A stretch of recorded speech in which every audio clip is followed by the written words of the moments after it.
Ano tawag sa ibon na to? Kulasisi? Ay, hindi. Ops, mamaya nyo tanggalin kamote. Yung kulasisi. Bayaran ko na. Saan mo bibenta yan? Hindi ba Sa tulay? to? Ha? Hindi ba parot to? Ano? Kulasisi daw, di ba, Darlen? Ang kulasisi, alam mo ba yun? Ang kahulugan, kulasisi. Andiyan ka na naman sa kulasisi mo. Oh, di ba? Yun yun. Oh, hindi. Magkano mo binibenta? 200 isa. Pakawalan nyo. Pakawalan nyo. Sige, 200 isa. Oh, buksan mo. Paano? Paano to? Hindi, tatanggalin yata to. Atake na. Asa yung pinto? May pinto? Ito, dito, angat lang. Oo. Sige. Sige, angat mo. Ayan. Sige. Sige. Hindi, pakawalan natin. Ang kulasisi. Oo, sige. Yung lalagyan. Oo. Oo, yun. Ano mo siya? Kunin mo siya. Ganito. Ayan. Ganun.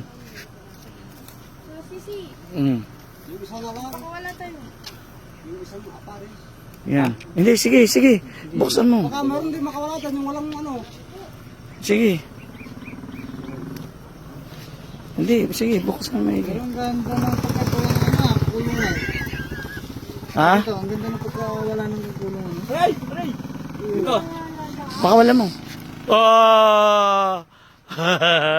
Wala sisi. Gusto mo. To. Aray ko. Ito ba? Oh. Nangagat sila. Hindi.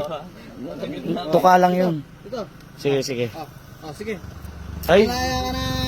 Yay! Isa ba? Ang dami yata natin babayaran kay Danilo. Nakita, dadaanan lang po namin si Danilo. Baka si Masa. Ito.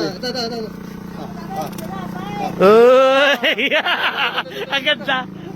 Dalawa sila. Ah. Oy, grabe, galing ah. Yay! Ayun na. Isa pa, meron pa isa. Yung kamote, Dan, magkano mo nabibenta to? Ay, paano to? Sige, buksan nyo maigi. Ano na ako? Gagawin ako. Pat, pakiano na yung kamote, sakay mo na sa sakay natin para uwi na sila Danilo. Sila na. Punta kasi kami. Ilang kilo to? Tatayin natin dito. Magkano ba 1 kilo, Dan? Hindi ko magana dito ah. Ilan yung ibon mo lahat? 5. Ilan?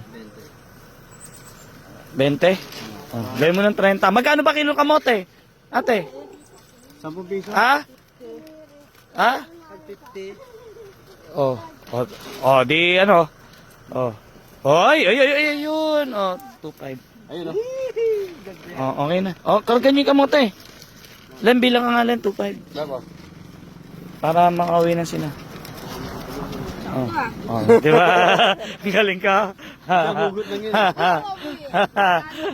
Okay na. Ibigay mo na. Ay, tara. Asan na yung ibon? Yung lalagyan ng ibon? Dito. Kinabi niya, kinabi. Ha? Mukhang manguhuli ka pa. Ayun po, punta kami sa sitio kasama si Dalen, si Nicole, si Glenn, si Nanay, saka si Patrick. Yun.